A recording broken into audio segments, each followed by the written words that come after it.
Hello, good morning and welcome to ignited minds.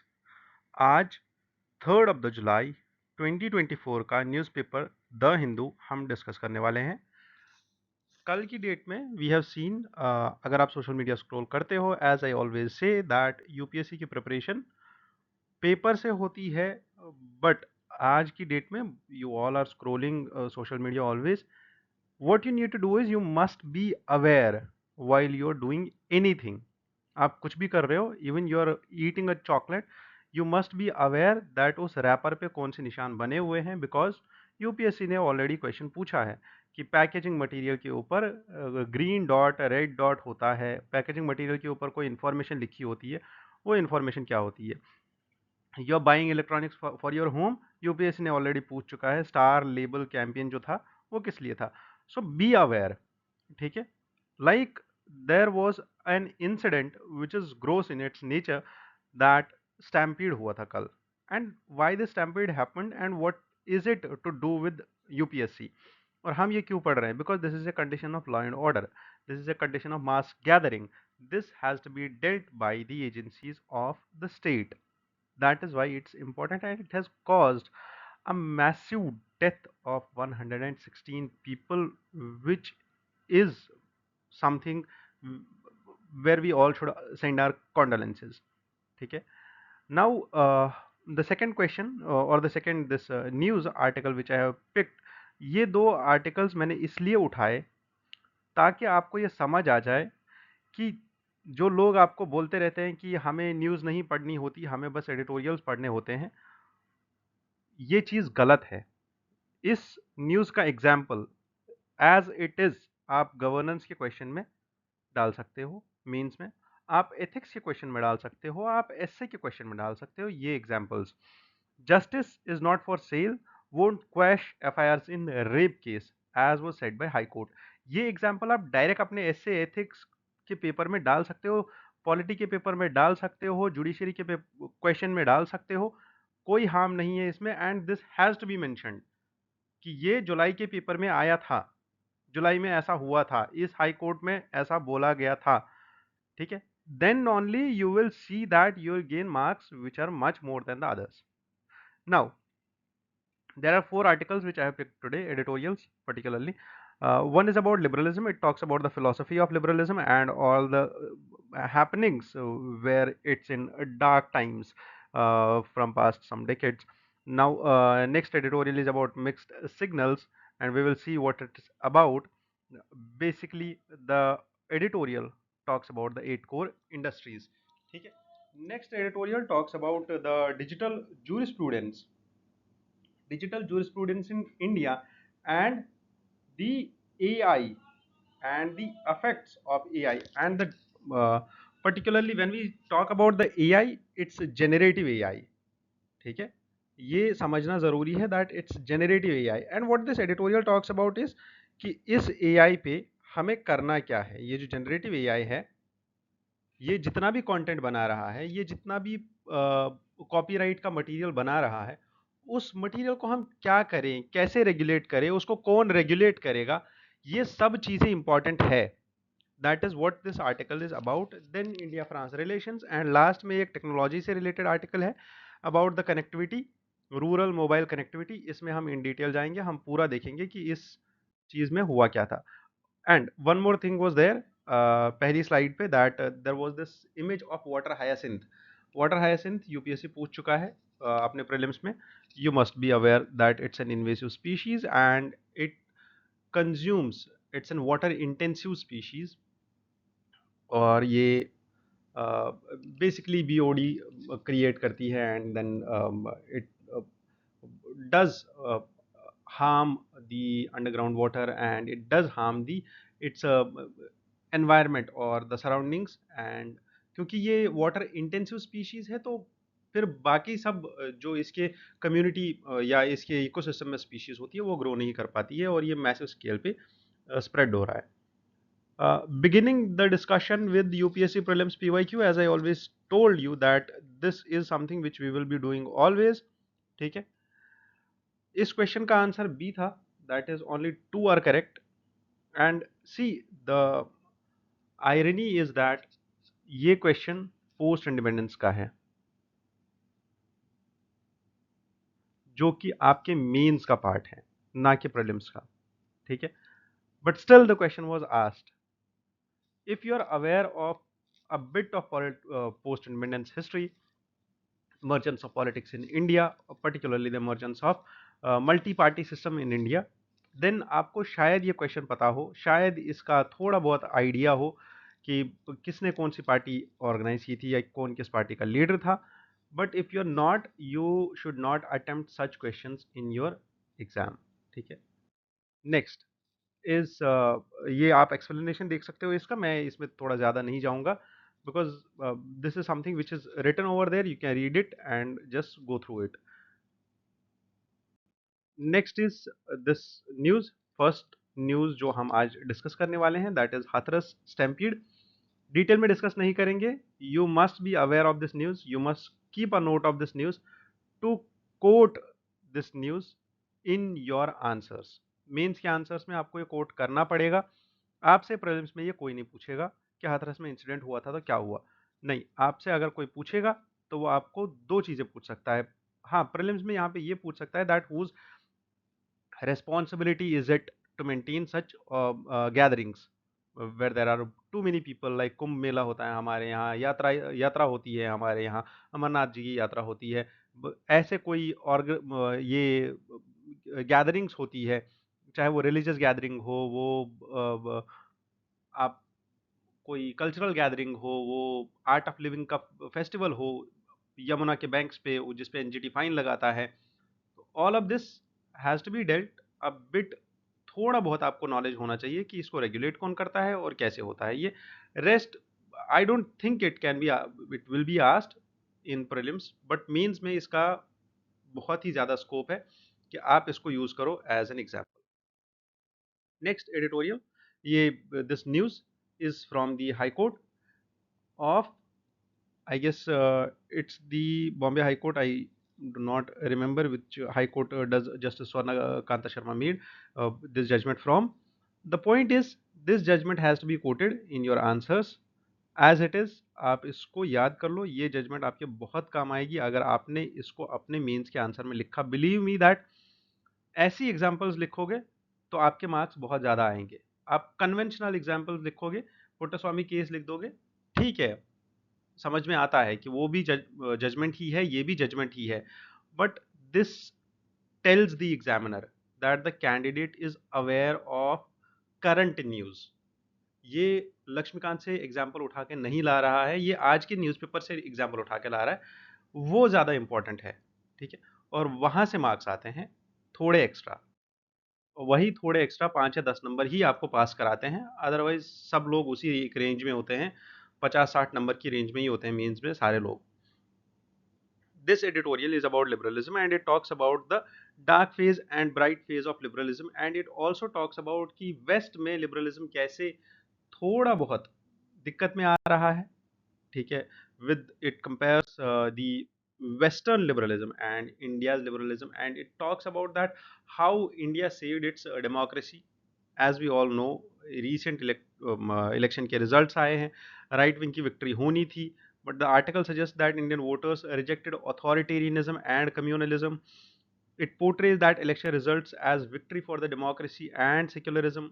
It also talks about two things. One is the right wing politics of West and the climate skepticism in West. ठीक है, that if you see European Parliament, a right wing shift is there. Second, climate skepticism is there in this what we call European Parliament. So these are the two dimensions which it talks about. Second is, it says that there is a hope for democracy in India and there is a call for political dialogue among the conservatives, among the conservation between conservatives and the left. That it says that it's not only liberals or the right wing politics and left wing politics, they all must come to consensus and then the rights of the people can be protected very well. That is the whole crux of this editorial. I'll not suggest you to read this editorial in detail unless your political science is in your optional. If political science is your optional, you must read this editorial, uh, I guess 10 to 5 times, 5 to 10 times. Why? Because इस editorial में बहुत ही ज़्यादा जो है vocabulary का use किया गया है, like too much of words, like you have to see that, like not only this words जो मैंने यूज़ किए हैं, मैंने आपको समझाने के लिए इसको बहुत ही ज़्यादा नॉर्मलाइज किया है इस एडिटोरियल को। अदरवाइज अगर आप इस एडिटोरियल को पढ़ो तो you must have a dictionary with you to read such editorials. Plus, this editorial is truly for those who are from the political science background. For rest of us, you can simply understand the debate of this editorial, which is rightly mentioned in these two slides. We can read them. Broadly, the crux has been discussed here. If you still want, you can still read this these two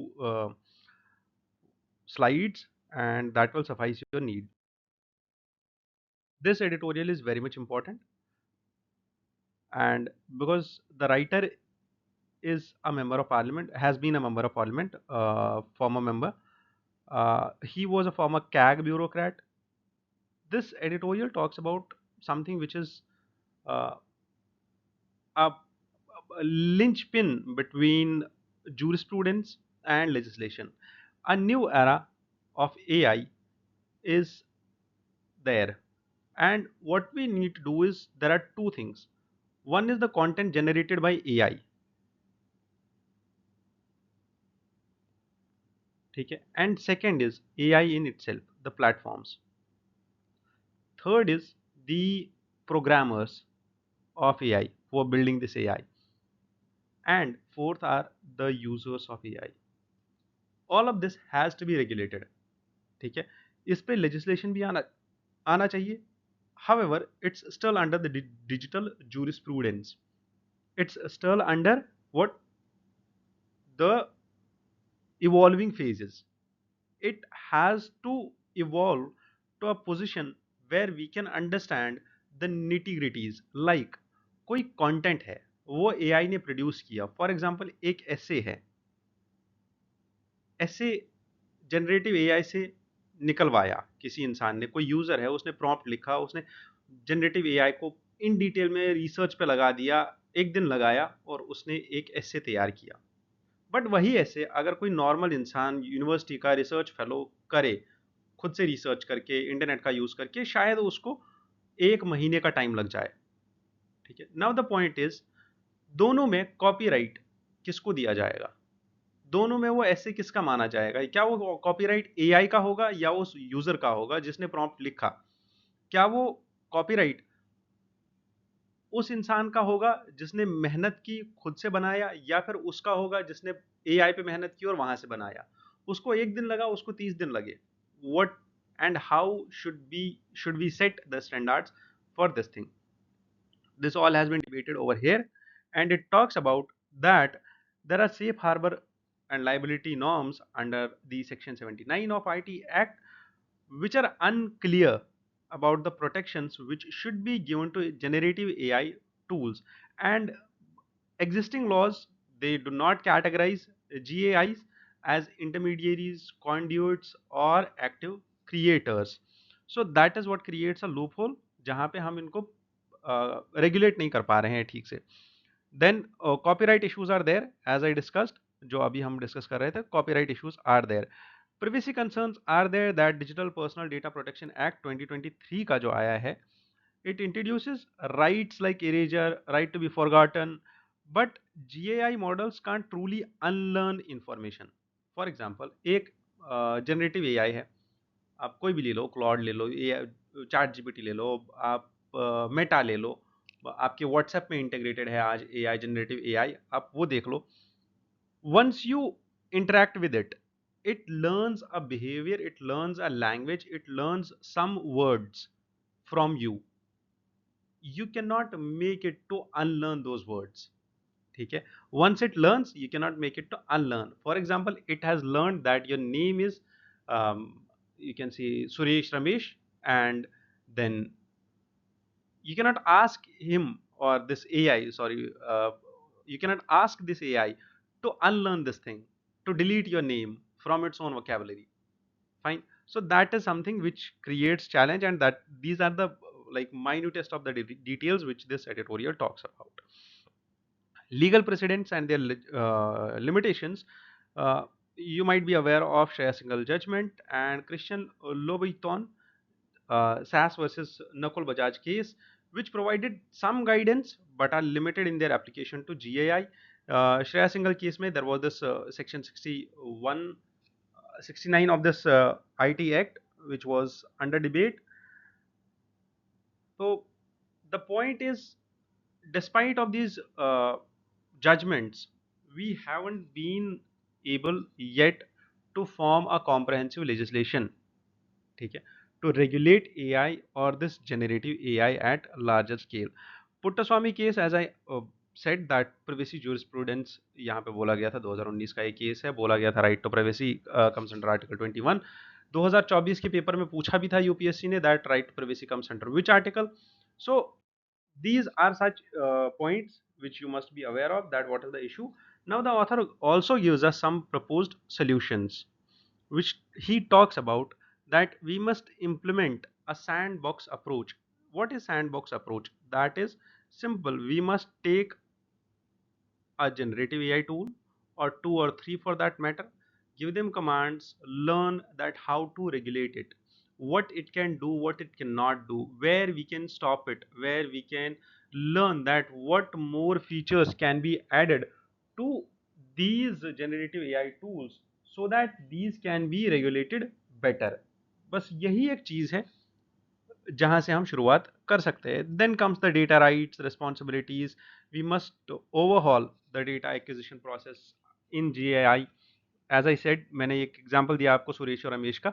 तो वो जो data acquisition हो रहा है, वो AI जो data अपने अंदर ले रहा है, वो जो सीख रहा है डेटा, उस डेटा को अनलर्न कराना, उसको इरेज कराना उस AI से या उसके प्लेटफॉर्म से या उसके सर्वर से, जो उसका डेटा सेट होगा वहां से रेज कराना, that is something which has to be dealt with.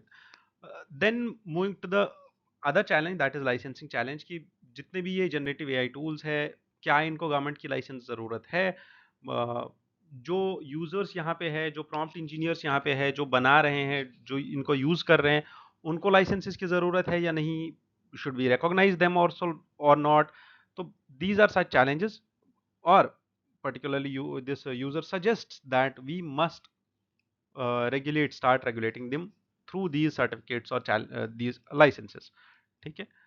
The balancing act would be that to maximize the benefits of GAI while we safeguard the individual rights and protect the harm against all the individual rights.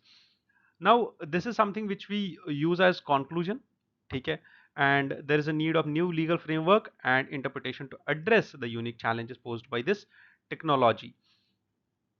If you see that, ये दो slides में आपको ना एक पूरा answer मिल गया generative AI पे, ठीक है, कि लैक क्या है, what is the issue, what are the problems, what are the solutions and how to conclude it, what is the way forward. ठीक है. तो this is the way you learn answer writing for mains. ठीक है. एक question भी आ जाएगा इसके बाद. जब आप ये पढ़ोगे तो हमारे टेलीग्राम चैनल पे एक क्वेश्चन भी आ जाएगा, जिसको आप पढ़ के आंसर कर दो. इसी एडिटोरियल से मैं क्वेश्चन बनाऊंगा अभी, और मैं आपको वो क्वेश्चन भेजूंगा, और आपको वो क्वेश्चन आ जाएगा हमारे टेलीग्राम चैनल पे. आप उस क्वेश्चन को अटेम्प्ट करो और हमें फॉरवर्ड करो. ठीक है. जो ही आप हमें फॉरवर्ड करोगे वो क्वेश्चन, हम उस क्वेश्चन को आपको इवेलुएट करके वापस भेजेंगे. ठीक है. और once we do that, you will get to know that how much important is it for you to start answer writing as soon as possible, because if you start it early, so early will you reap the fruits of success. ठीक है. जितना जल्दी शुरू करोगे answer writing, उतना ही जल्दी आपके लिए सही, उतना ही जल्दी आपको रिजल्ट्स भी मिलेंगे यूपीएससी में, क्योंकि आंसर राइटिंग ही है. मैंने अभी बोला आपको, मेंस के सिलेबस से क्वेश्चन आया है जो हमने आज डिस्कस किया है प्रीलिम्स में. ठीक है. पोस्ट इंडिपेंडेंस से क्वेश्चन आया है. So, without wasting any time, let's move further. The editorial Mixed Signals talks about the 8 core industries, and it says that data from the 8 core infrastructure sector for May the month of the May shows a slowdown in the industrial activity. ठीक है, कौन कौन सी industry आती है इसमें? Coal, electricity, crude oil, fertiliser, cement production, natural gas, refinery products and steel sector. There is some, कहीं पे डबल डिजिट ग्रोथ है, कहीं पे सिंगल डिजिट ग्रोथ है, कहीं पे रिडक्शन हुआ है ग्रोथ में, स्लो डाउन आया है इंडस्ट्रियल एक्टिविटी में। But this data is not important for us.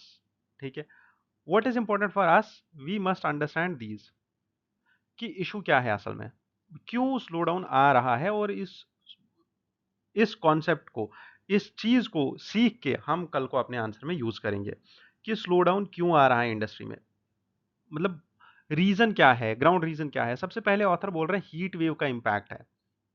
Do you understand? Heat wave का impact cement and steel industry पे है due to reduced construction activity. जितना हीट वेव आएगा उतना कंस्ट्रक्शन नहीं होगा, जितना कंस्ट्रक्शन नहीं होगा उतना cement industry, steel industry down चली जाएगी।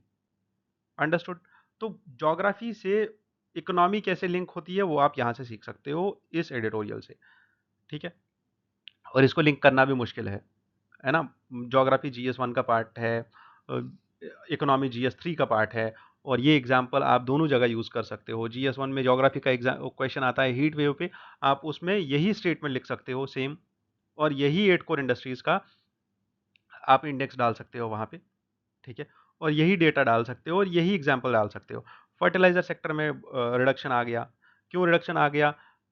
या small uptick, slight uptick was there. First it contracted for the 5th straight month in the May, and then थोड़ा सा ऊपर चला गया इसका ग्रोथ। क्यों? Because there is a persistent weakness in the rural agricultural sector. Rural agriculture थोड़ा down चल रहा है, इसीलिए।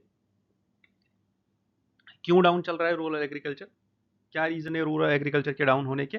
द रीजन इज साफ, दैट इज क्लाइमेट चेंज। ठीक है, there are challenges with respect to new species, new invasive species, there are challenges with respect to the changing climate. There are concerns over the distorted rainfall pattern all over India. There are concerns over the distorted pattern of monsoon. ठीक है, you can see last year we also हमने देखा था that half of the India saw drought at its historical levels, half of the India saw rainfall at its historical levels. इस साल भी हमने देखा that history में पहली बार we have seen that temperatures rising to 35 degree in the valley of Kashmir, temperatures rising to 52 degree or 51 degree in the capital city of Delhi. ठीक है, तो that is how it goes, you must understand these things. ये सब चीज़ें आपको लिखना ज़रूरी है। Manufacture PMI for the June month, purchasing manager index जो हमने कल के डिस्कशन में, कल के पेपर में डिस्कस किया था, अगर आपको पढ़ना है तो आप दोबारा से वो डिस्कशन देख सकते हो, वहाँ पे आपको मिल जाएगा। आप पहली स्लाइड में ही देख लोगे कि वो कहाँ पे है, और आप स्क्रॉल करके बस उस पर्टिकुलर 5 मिनट के वीडियो को देख लोगे। Inflation concerns are there and the future outlook is that the economy still faces challenges and these challenges are known as speed bumps। ठीक है, तो ये एक टर्म आपको मिल गई जो आपको याद रखनी है कि इकोनॉमी के परस्पेक्टिव में स्पीड बम्प्स किसको बोलते हैं। ठीक है, understand that. What is it? A decline to a 3 months low. Overall confidence कम हो रहा है यूजर्स का, कस्टमर्स का, फ्यूचर आउटपुट कम हो रहा है, और उसकी वजह से क्या हो रहा है? जो इकोनॉमी है क्वार्टरली कभी नीचे जा रही है, कभी ऊपर जा रही है, कभी नीचे जा रही है, कभी ऊपर जा रही है। Why? Because of these speed bumps. ठीक है, तो that is all about this editorial which you must understand. The next pertains to international relations, GS paper 2, India and France के रिलेशंस। ये एडिटोरियल शॉर्ट में हमें याद रखना है। वाई? क्योंकि इंडिया एंड फ्रांस के रिलेशंस में यहाँ पे यूजर ने, ये ऑथर ने हमें कुछ एग्जाम्पल्स दी है that how much important is India and France relations, और ये कुछ ऐसी एग्जाम्पल्स है जो आपको कन्वेंशनल टेक्स्ट बुक्स में नहीं मिलेंगी। शायद ही कोई मैगजीन इनको कवर करेगा। ठीक है, बट अगर आप, क्यों ऐसा होता है? क्योंकि मैं पिछले 5 साल से मैगजीन्स बना रहा हूँ। ठीक है, हम कंटेंट की टीम में 5 साल से हैं, मैगजीन्स बना रहे हैं, हम मैगजीन्स को रिव्यू करते हैं, हम मैगजीन्स की स्ट्रैटेजी बनाते हैं। तो that is why I am telling you, शायद ही कोई मैगजीन होगा जो इसको कवर करेगा, इन एग्जाम्पल्स को कवर करेगा। क्यों? बिकॉज हम इंटरनेशनल रिलेशंस में जब टॉपिक्स लिखते हैं, I am a faculty of international relations, तो what we do is we write the major points. जो कोई भी मैगजीन आती है वो मेजर पॉइंट्स लिखती है, ये माइनर पॉइंट्स कोई नहीं लिखता। But these stand apart when it comes to answer writing. जब आप ऐसी एग्जांपल्स देते हो ना जो एक्चुअल में रियल सेक्टर में हो रही है, बायलेटरल रिलेशंस, हमारा ट्रेड इंक्रीज हो गया, सबको पता है, ठीक है। इंडिया के ट्रेड में 10% ट्रेड फ्रांस का है, सबको पता है, ठीक है। ये एग्जाम्पल कॉमन होगा। दूसरा एग्जाम्पल होगा सह्याद्रीज का। There is a farmer led organisation to help 15,000 farmers to improve their practices and yield, जिसमें प्रोपार्को नाम की एक सब्सिडियरी है, प्राइवेट सेक्टर सब्सिडियरी जो फ्रांस की है, जिसने इन्वेस्ट किया है। Such examples are very much crucial and they stand apart, ठीक है। दे स्टैंड अप पार्ट, और वो आपको मार्क्स दिलाती है, वो एग्जामिनर का इंटरेस्ट खींचती है, वो एग्जामिनर को पकड़ लेती है, ठीक है। So such examples must be read, must be kept in mind and must be kept in your notes. आप इनको अपने नोट्स में रखो और आप इनको यूज करो आपके आंसर राइटिंग में, ठीक है। Indo French Year of Innovation is 2026, and we will showcase these solutions, all of these innovative solutions over there. This is the overall what I personally wanted you to understand from this editorial, and keep a note of these things, ठीक है। India France relations बहुत बड़ा है, we will discuss it sometimes, ठीक है। मैं मेरा एक वीडियो बन जाएगा उस पर, बायलेटरल रिलेशंस पे हमारा काम हो रहा है, ठीक है। We will be discussing that separately on this channel only, but understand the examples and keep a note of them. मैं आपको बार बार बता रहा हूँ, ये एग्जाम्पल्स आपको कहीं और से नहीं मिलेंगे। Next and the last editorial of ours is the rural connectivity. कितना important है रूरल कनेक्टिविटी? क्यों? क्योंकि अगर हम रूरल एरियाज को कनेक्ट ना करें मेन स्ट्रीम के साथ, मेन पॉपुलेशन के साथ, पूरे इंडिया के साथ, तो this won't B inclusive development, this won't be सबका साथ सबका विकास, ठीक है। दिस वोंट बी सबका विश्वास, this won't be, this will widen the gap of digital divide, ठीक है। Now when it comes to 5G, particularly the network 5G network, it holds a more crucial aspect, as we can see कि majority of the areas India में हम 5G use कर रहे हैं। a click of our on our screens can make us connect to anybody in this world, and provided that we have their contact details, and we can fast our life, we can speed up our life, we can go at the 5G speed. When we talk about 5G, we must also understand that there are people who are left behind and who do not even have this connectivity, that uh, mobile phone connectivity, optical fiber connectivity, cell tower connectivity, and they do not have electricity yet. Okay, there are villages who have very restricted electricity. Okay, so leaving all of this apart, UPSC का the most favourite topic is technology. वो 5G पे already question पूछ चुका है, वो LTE पे question पूछ चुका है, वो लाईफाई पे क्वेश्चन पूछ चुका है, वो वाईफाई पे क्वेश्चन पूछ चुका है। मैं आपको हज़ारों क्वेश्चन बता सकता हूँ, हज़ारों एग्जाम्पल्स दे सकता हूँ जो यूपीएससी ने पूछ चुके हैं सिमिलर लाइंस पे, ठीक है। तो अभी द हिंदू ने ही कम से कम 3 एडिटोरियल्स लिख चुके हैं इस चीज़ पे। What is this actually, and why is this being discussed a lot? Basically, there is a team of persons, or team of researchers from IIT Bombay, जिन्होंने एक नया सिस्टम डेवलप किया हुआ है जिसको हम बोलते हैं IEEE 2061 स्टैंडर्ड्स। अब ये सिस्टम क्या है, एंड ये सिस्टम जो है डिस्कस किया जा रहा है बहुत ज़्यादा, ठीक है। और ये सिस्टम क्या करता है और कैसे काम करता है, तो ये समझना ज़रूरी है।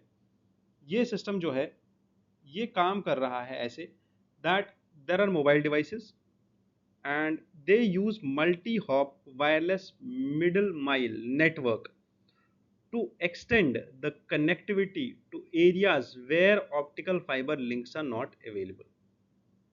जहां ऑप्टिकल फाइबर नहीं पहुंच सकता है वहां हम मिडल हॉप और multi hop wireless middle mile networks बना सकते हैं। What is this network about, ठीक है, दिस इज द नेटवर्क, ठीक है। What they do is, this is a village, ठीक है, जिसको ये कनेक्ट करेंगे एक टावर से, वाईफाई डिवाइस होंगी दो चार, और वो वाईफाई डिवाइसेस मोबाइल्स को कनेक्ट करेंगी और ये सब चीज़ें आपस में कनेक्टेड हो जाएंगी, ठीक है। ये विलेज कनेक्ट होगा इस टावर से, ये विलेज भी ऐसे ही कनेक्ट होगा इंटरकनेक्टेड, देन ये कनेक्ट होगा इस टावर से, ठीक है। There will be a central network, ठीक है, जो इन सारे विलेजेस को कनेक्ट करेगा थ्रू मल्टीपल टावर्स, ठीक है। आप देखो, एक विलेज यहाँ पे है, एक विलेज यहाँ पे है, एक विलेज यहाँ पे है, ये विलेज एक टावर से कनेक्टेड है, ये विलेज एक टावर से कनेक्टेड है, ये विलेज भी एक टावर से कनेक्टेड है, ये तीनों टावर्स आपस में एक और टावर से कनेक्टेड है, वो टावर सेंट्रल नेटवर्क से कनेक्टेड है, ठीक है। एंड ये central network internet connectivity provide करता है, and then this whole network goes on and it works perfectly. Understood? Clear cut, simple example मैंने आपको दिया, सिंपलेस्ट फॉर्म में मैंने आपको समझा दिया। Now you must remember some aspects. What is this access network? That is this whole network which we discussed in the village. That is access network. जो village के अंदर काम कर रहा है नेटवर्क, वो access network है, और जो सेंट्रल लेवल पे काम कर रहा है वो कोर नेटवर्क है, ठीक है। Why this technology holds a say, why this technology holds importance, is because it's an urban rural digital divide को खत्म कर सकता है ये। There is a disparity in cellular network developments between urban and rural areas, क्योंकि urban area में cellular network बहुत ज़्यादा जल्दी जल्दी फैल गया, rural areas में कम चला because of investment बहुत ज़्यादा, वहाँ से इनकम भी नहीं आती है बिकॉज रूरल एरिया के लोग इतना प्रेफर नहीं करते हैं यूज़ करना, और उनको यूज़ है भी नहीं इतना ज़्यादा।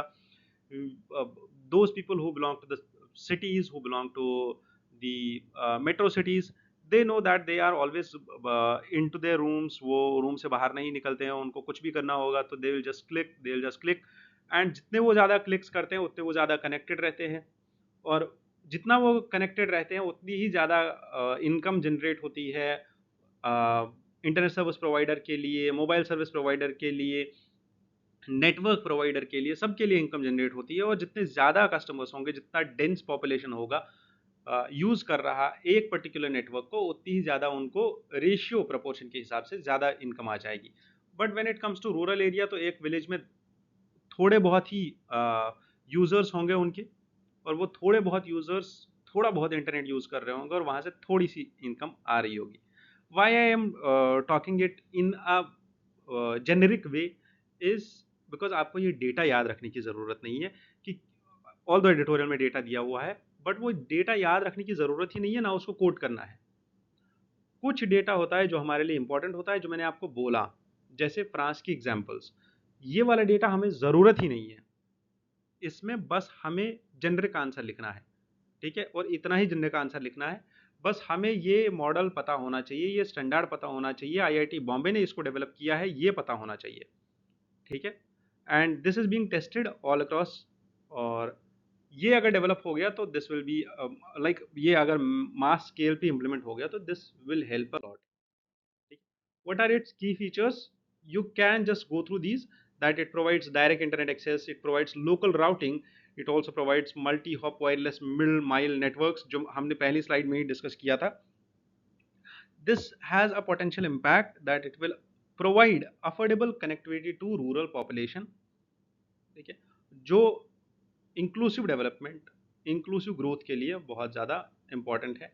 Then only we can include this rural population into the cashless economy, ठीक है, then only we can include them in the inclusive development, ठीक है। सबका साथ, सबका विकास, ठीक है। Next we come to end of this discussion, and at the end we discuss 2023 का एक पेपर, एक question, sorry not paper but question, paper discuss करने में बहुत टाइम लगेगा। क्वेश्चन इज 2023 में पूछा गया था, यू वोंट बिलीव दैट ऐसा भी क्वेश्चन 2023 में पूछा जा सकता था। बहुत इजी क्वेश्चन है, वाई? क्योंकि ये चीज़ हम बहुत बार पढ़ चुके हैं और ये क्वेश्चन बहुत बार आ चुका है, ठीक है। बहुत एस्पेक्ट्स में ये क्वेश्चन इससे पहले भी पूछा है यूपीएससी ने। That is socio economic effects due to the introduction of railways. But UPSC ने इस बार थोड़ा सा एक और चीज इसमें ऐड कर दिया, different countries of the world. ठीक है, पहले ये क्वेश्चन जब पूछा गया था तो इंडिया के पर्सपेक्टिव में पूछा गया था, इंडिया के फ्रीडम के पर्सपेक्टिव में पूछा गया था, इंडिया के एक्सप्लॉयटेशन के पर्सपेक्टिव में पूछा गया था, इंडिया में जो रेलवेज का इंट्रोडक्शन हुआ उसके पर्सपेक्टिव में पूछा गया था। बट अभी it talked about the different countries of the world. ठीक है, जो कि इस क्वेश्चन को थोड़ा बहुत चैलेंजिंग बना दिया। You can simply start this question with an introduction that railways develop कैसे हो गए, James Watt England in steam engine बनाया, देन ये railways later led to industrial revolution and then to colonialism through railways and exploitation and extraction of resources from the remotest of the areas which could not could not have been or couldn't have been uh, exploited by the conventional means other than railways. But railways made the job easy to extract resources from the remotest of the areas. The effects were it promoted urbanization in Japan and Europe. It also promoted social inclusion of people and like different races such as Dalits, women, Shudras. They also started participating because railways provide a cheap way of transport. It also promoted national unification because the leaders, national leaders, and the Congress leaders, freedom fighters, or other people, revolutionaries, they also traveled through railways. This provided a fodder for revolutionaries. Also, you might be aware of Kakori train robbery. Such incidents happened. ठीक है, और वो examples यहाँ पे ना दें तो ज़्यादा अच्छा है, बट हाँ ऐसी एग्जाम्पल्स देना बेटर है। ठीक है, वो वाली एग्जाम्पल ना ही दें तो ज़्यादा अच्छा है। Negative impacts of railways. It contributed to the drain of wealth theory, deindustrialization in the colonized countries as exports of the finished goods and the imports of raw material by colonial powers. It also impacted for the development of soldiers and arms became easier during the revolts and wars. जैसे सिपाही mutiny हुआ, world war में खासी revolt हुआ। ठीक है, all of such were the examples. ठीक है, ये आंसर मैंने इतना इजी इसलिए लिखा है, कम डेटा कम एग्जांपल्स इसलिए यूज़ की गई है इस आंसर में ताकि आप डरो ना पीवाई क्यूज से, आप बस आंसर लिखो। देन मैंने आपको प्रॉमिस किया है कि आप जब आंसर लिखोगे, आप सबमिट करोगे, I will help you to enrich your answer with more and more examples. ठीक है, जितना आप ज़्यादा आंसर लिखोगे और डिस्कशन में आओगे, आंसर राइटिंग के डिस्कशन में आओगे, उतना ही मैं आपकी हेल्प कर सकता हूँ बस। आ, ऐसे जेनरिक वे में यूपीएससी के क्वेश्चन डिस्कस करके यूट्यूब पे डालना, there are already multiple people who have done that. I do not want to do that. I want actual efforts students की तरफ से, एफर्ट्स आ जाए तो ज़्यादा बेहतर है। वो एफर्ट्स डालेंगे तो हमारे एफर्ट्स डबल हो जाते हैं। ठीक है, अगर आप इस क्वेश्चन को अटेम्प्ट करते हो या किसी भी क्वेश्चन को अटेम्प्ट करते हो जो क्वेश्चन ऑफ द डे के फॉर्मेट में आता है, हमारे सोशल मीडिया हैंडल्स पे, टेलीग्राम पे आता है, व्हाट्सएप पे आता है, तो जो ही आप वो आंसर लिखो, आप इस नंबर पे फॉरवर्ड करो। Number is 9796979787। Official number ignited minds. आप इस नंबर पे फॉरवर्ड करो, व्हाट्सएप करो, टेलीग्राम करो, your answer will be evaluated. With this, I wish you all the best. Thank you once again for joining in here. Have a good day ahead.